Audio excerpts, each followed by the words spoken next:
सब भाइयों, गोगा जी की इस पवित्र भूमि पे हम लोग सब खड़े हैं।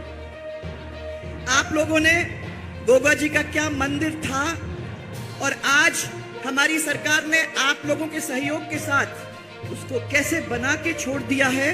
तो धर्मशाला, गोठशाला, ये सब चीजें आपकी वहां बन जाती, गौशाला, ये सब लग जाता। परंतु 5 साल निकलने को हो रहे हैं और इस अशोक गहलोत सरकार ने इतने बड़े काम के ऊपर ध्यान न देते हुए जैसे था जब सरकार गई वैसे ही आज उसको छोड़ के रखा है।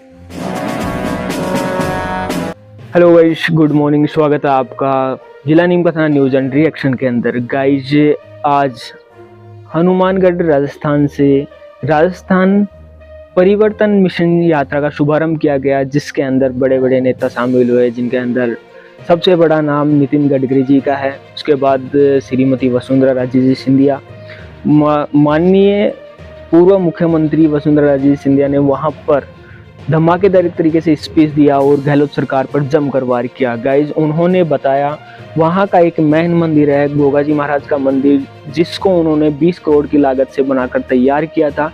उसके बाद से जब से गहलोत सरकार आई है तो उस मंदिर के अंदर कोई काम नहीं किया।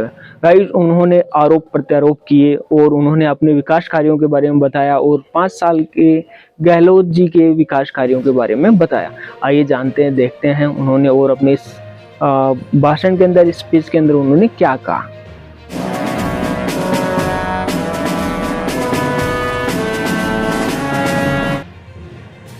गोगा जी की इस पवित्र भूमि पे हम लोग सब खड़े हैं।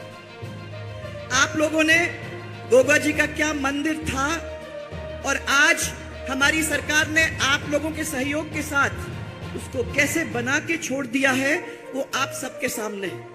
20 करोड़ की लागत से एक सुंदर सुंदर मंदिर आपके सामने है। और आप जो मेरे को तब कहा करते थे कि दूर दूर से लोग आते हैं, 5 प्रदेश से लोग इस प्रदेश के अंदर आते हैं, यहाँ दर्शन करते हैं और हम लोगों को नीचे देखना नहीं है, एक ऐसा भव्य और सुंदर मंदिर यहाँ बना के रख दो ताकि जब 5 प्रदेश के लोग बाहर से आएंगे तो हमारी सबकी इज्जत उसके साथ भी बनेगी। आज वो मंदिर आपके सामने खड़ा है, पर मैं मानती हूं कि जो मास्टर प्लान में अपन ने बनाया था उसको पूरा करना था। अगर वो पूरा कर देते तो धर्मशाला, गोठशाला, ये सब चीजें आपकी वहां बन जाती, गौशाला, ये सब लग जाता। परंतु 5 साल निकलने को हो रहे हैं और इस अशोक गहलोत सरकार ने इतने बड़े काम के ऊपर ध्यान न देते हुए जैसे था जब सरकार गई वैसे ही आज उसको छोड़ के रखा है। इस अवसर पर मैं आपको याद दिलाना चाहती हूं कि गोगा जी के सामने 36 के 36 कौम आके ढोक दे के जाते हैं। उनके सामने सब धर्म, सब जाति एक है और वो सबके दुख को हरने का काम करते हैं। यह है गोगा जी का महत्व और उनके दर्शन करने में हम लोग अपने सब दुख और दर्द छोड़ के चले जाते हैं। आज इसी अवसर पर मैं आदरणीय गडकरी जी, हमारे माननीय केंद्रीय सड़क और परिवहन मंत्री श्री नितिन गडकरी जी को यहाँ आप सबकी ओर से स्वागत करना चाहती हूँ। बहुत बहुत जोरदार तरीके से स्वागत करना चाहती हूँ। इन्होंने देश के अंदर तेजी से सड़क बनाई है और उनसे ये कहा, उनके बारे में आजकल ये कहा जाता है कि ये थकते नहीं है, ये एक विकास पुरुष के नाम से जाने जाते हैं। और हमने तो खुद के 5 साल में देखा है, उनके नेतृत्व में हमारे एक सड़क का नेटवर्क ऑलमोस्ट, इसको बोलते हैं 60%, दुनिया में अमेरिका के बाद दूसरा स्थान पर पहुंच गया है। ये कितनी बड़ी बात है। और मैं आपको यह भी कहना चाहती हूं कि इनके साथ साथ आज आपके 2024 के अंदर जिस तरीके से सड़क का काम चल रहा है वो अमेरिका के बराबर हम लोग आ जाएंगे। और राष्ट्रीय राजमार्ग के निर्माण में राजस्थान 8वें स्थान पर था, परंतु इनकी वजह से राजस्थान पहले स्थान पर आज आके रह गया। उनको मैं धन्यवाद देना चाहती हूँ कि उन्होंने कभी नाई नहीं किया, मांगा तो दिया, नहीं मांगा तो भी दिया। एक ऐसे मंत्री है वो। और 7 सिंचाई की योजनाएं हम में गई थी उनके पास, डॉक्टर राम प्रताप जी थे मंत्री उस समय, उनको लेके गई थी, राहुल जी को लेके गई थी, सांसद थे, और तीनों जन हम लोग जब गए थे तो उनने मेरे को ये कहा था कि जो 7 सिंचाई की योजना है, पेयजल की योजना है, चाहे हरियाणा के साथ हो, यूपी के साथ हो, जो भी प्रॉब्लम्स हैं उनको बैठ कर हम लोग सॉल्व कर देंगे, और बहुत हद तक उन्होंने उसको सॉल्व करने का काम भी किया था। मैं आपको फिर से उसके लिए धन्यवाद देना चाहती हूँ। इसीलिए ऐसे मंत्री के लिए तो मैं समझती हूँ ताली का, मैं जोर जोर से ताली बजाकर उनका स्वागत करना मैं समझती हूँ कि बहुत बड़ी बात रहेगी। पर हमारे यहाँ भाई साहब, मैं आपका ध्यान आकर्षित करना चाहूंगी, हमारे यहाँ बहुत सारी और भी मुसीबतें हैं। यहाँ के लोग पूरे देश का पेट भरने में सहायता देते हैं, और प्रधानमंत्री जी ने जो बड़े बड़े काम किए हैं, जैसे किसान सम्मान निधि की योजना, प्रतिवर्ष 6,000 रुपए सबके बैंक अकाउंट में डालने का काम, उन्होंने विभिन्न योजनाओं के साथ किसान की आय को दुगनी बनाने का काम करने की कोशिश की है।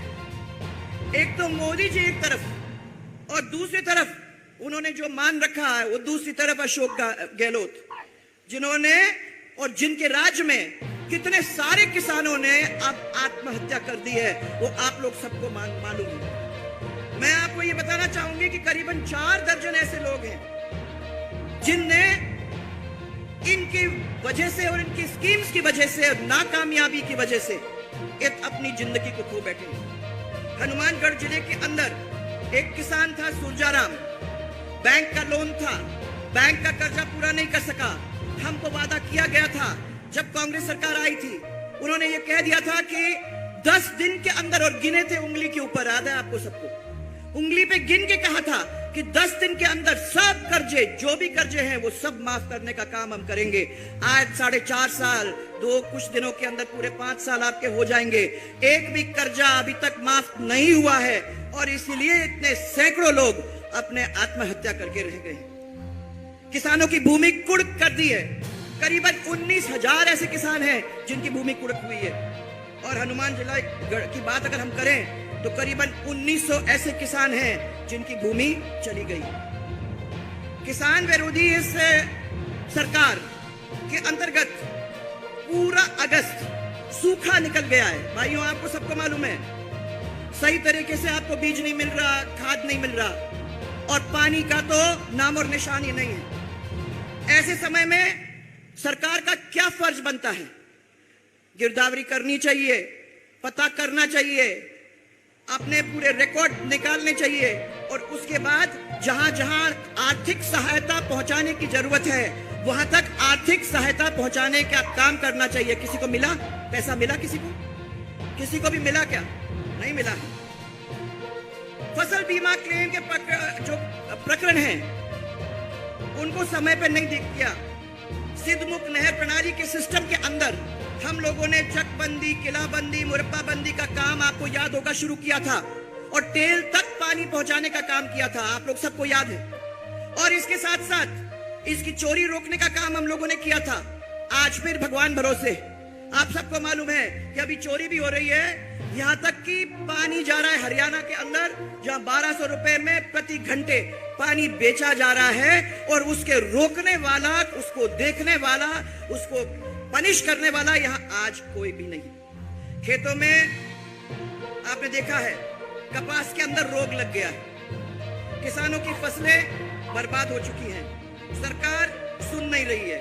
और अगर आप देखें यहाँ समर्थन मूल्यों के बारे में मैंने सबसे पूछा तो उन लोगों ने मेरे को बताया कि आपके टाइम में अच्छी मात्रा में हम लोगों को धान, सरसों, कॉटन का MSP मिला करता था। समर्थन मूल्य पर अभी बाजरा की खरीद नहीं हो रही है, क्योंकि इस सरकार ने ऊपर डिमांड ही नहीं भेजा है। गाइज, आपको जिला नीम का थाना न्यूज़ एंड रिएक्शंस के ये वीडियोस, लेटेस्ट अपडेट्स आपको अच्छी लग रही हो तो प्लीज़ चैनल को लाइक, शेयर और सब्सक्राइब ज़रूर करें, और हमें सपोर्ट करें, और इसी तरह सपोर्ट बनाए रखें, चैनल को सब्सक्राइब जरूर करें। मिलते हैं जल्दी ही नई ऐसी लेटेस्ट अपडेट के साथ, तब तक के लिए जय हिंद, जय भारत।